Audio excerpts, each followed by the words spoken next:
Hello everyone and welcome to the 9th episode of the Mindful Monday. We're about to make it double digits and yeah, I hope you had a great first advent yesterday.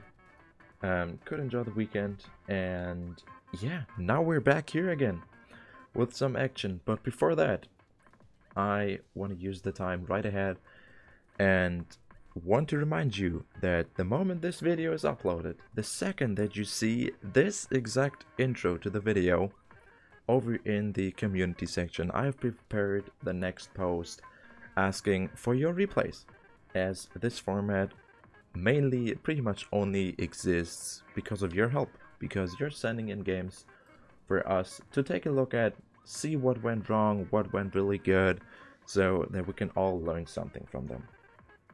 But now, for today, I've been sent a game from the recent paddling pool number 190. This is a big golden paddling pool, zones only, a bunch of teams entered, it's grouped into single elimination, and this exact game that I've been sent is game 3 of the group stage, so it's 1-1 the score, and this game decides who can advance in the bracket and who has to drop.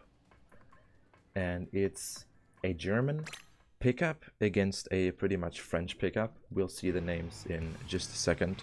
The German team is a core of mainly delicious nuggets with some additions. Leader, double aggro, support junior against a very aggression heavy comp. Build around double shot, mini as sort of midline kind of thing, and then there's Aniki on the brush, the legend himself. If someone is playing brush, it is Aniki. And yeah, we see the Germans opening up here with the first zone take. They secure the first pick as well. Kimimi on the mini, using the stamp on the right side, not finding a kill. Aniki quite aggressive, looking for Niemand on the leader, but Yame helping out to protect their backline, and now they're building up big control there. You see they have the center of the stage here, but the Trizuka finds a first important pick, Aniki securing another 2-for-1 try, so the French are now in the advantage, have been for a second, but with the paint power and the coordination that the Germans are putting out there, they manage to secure the zone. They keep it even with less players on the field for a second. There's another push attempt, 1 special, 2. There's the hammer, 3 specials used to get back to the center of the stage. They get zone, but they lose players. There's the first gone, second gone. Glacy very aggressive, he gets punished as well. 3v1 situation, and the mini can't stand a chance here. And now it's the Germans back at their turn. They covered the entirety of the stage. It's hard for Green to get back in there. They don't have specials yet. Just Aniki going in, trying to disrupt the enemy lines, but doesn't find a pick. While Jesus there on the right side found the first pick, draws the attention, makes Aniki look for him. They're completely off of the zone. It ticks down. Glacy is dropping down there, isolated from the rest of the team. They double team, even triple team the player out, and it's 4v3 on the field yet again. Aniki looking for a pick, finds only the trade, and now it's a pain off on the last 3 zone ticks here. Hammer flies, finds a pick, but that won't help with painting the zone, and this is game in favor of our German pickup. And it was a very clean game, and there are 3 main points that I'm about to point out that made them have such a good game here. First off, and you should know it by now, something that I always check upon in each and every game is both teams' weapon compositions. And in this case, it makes it very clear. On one side, let's begin with the French pickup here. We have 4 rather close range weapons, with mini being an exception. It works kind of as a midline, but with what the mini is, it's not that good of a weapon, especially with a special that is, it doesn't see much use, and that for good reason. It's not very consistent, and also for zones it doesn't help very much with the objective. Then we have a double shooter core with the addition of a brush. So 3 aggro weapons. They like someone who can effectively paint, someone who is just generally supporting the other players, and they don't have anyone to back them out with their plays. They all needed to heavily double or even triple team in their aggression to make this setup work. Well, on the other side, we have a backline. Leader very strong, especially in zones. And in this case, they don't have to hit all their shots. The main thing to do is just be present and look at the opponents to show them you can't enter this area because I have the chance to hit you.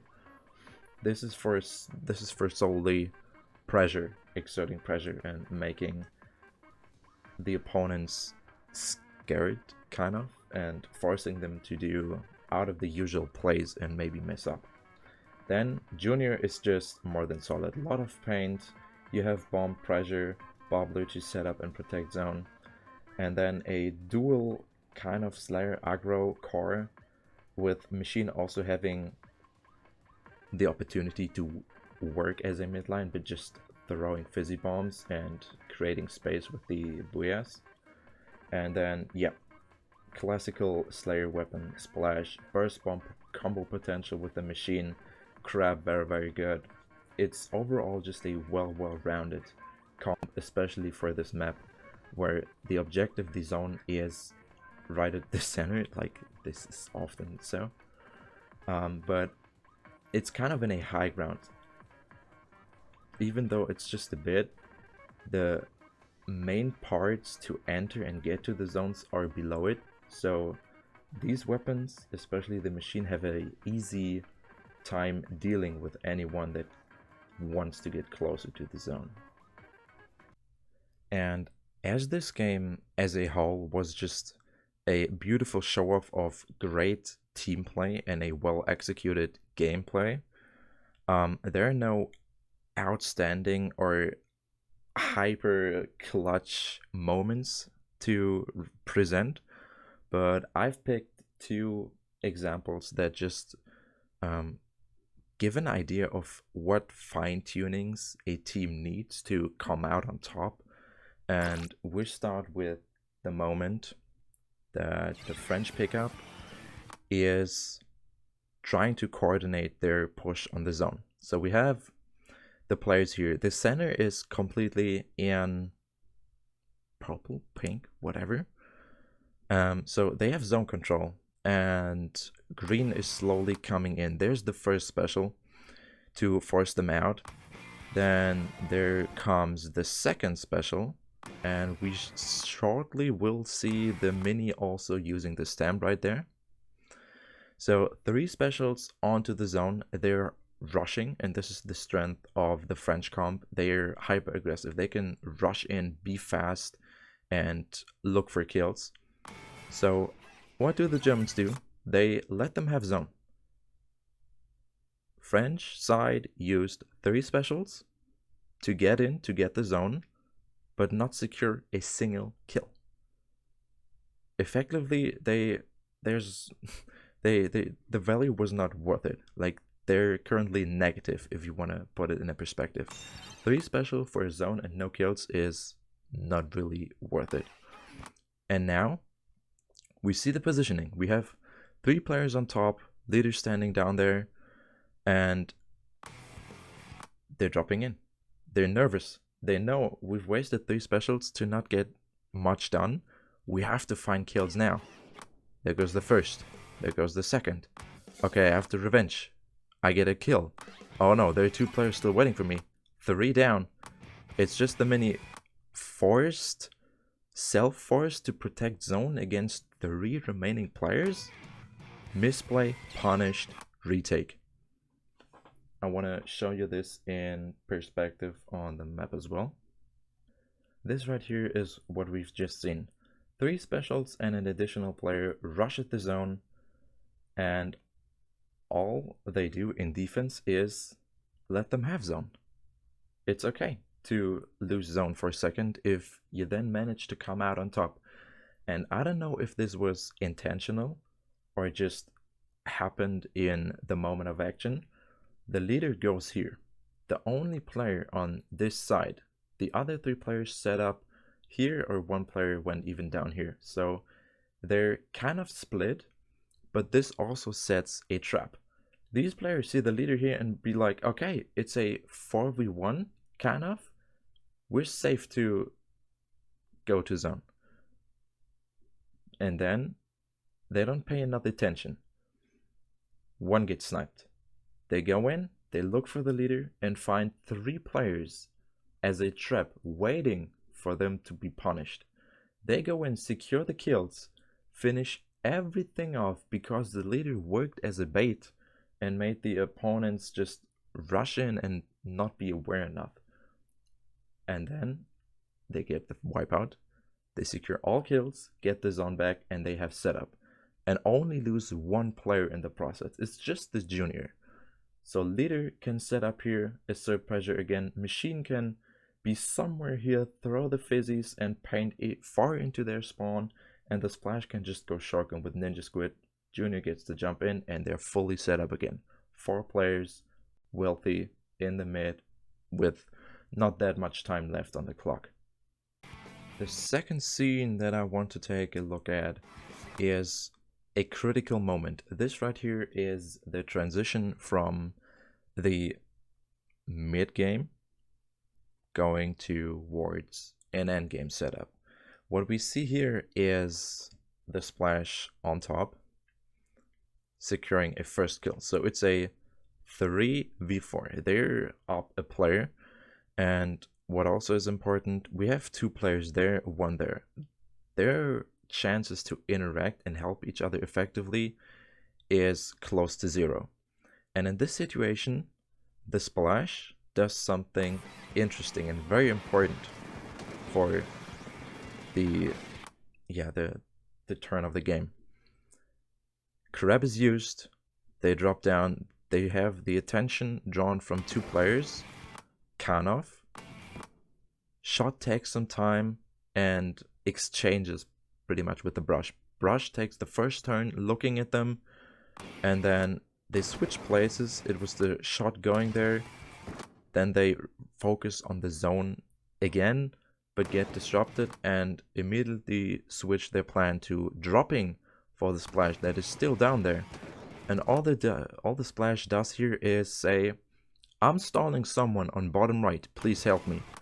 Then there's the machine, then there's the junior. They get the pick, and we see here the penalty is gone, and they're up a player again. They're in a good position to end this game here. We see it here once again. This is the splash right here, aiming for these 2 players, kind of sacrificing them. And this is totally fine in this situation, as the core of the team, 3 players, are still here.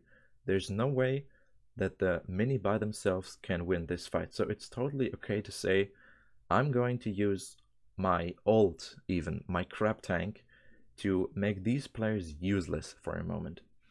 And it also worked very well because they didn't communicate that well. It was first the brush looking at them and then making the turn back, wasting a lot of time. And then the shot was completely irritated. They couldn't focus on one thing. They went for zone, they looked at the player again.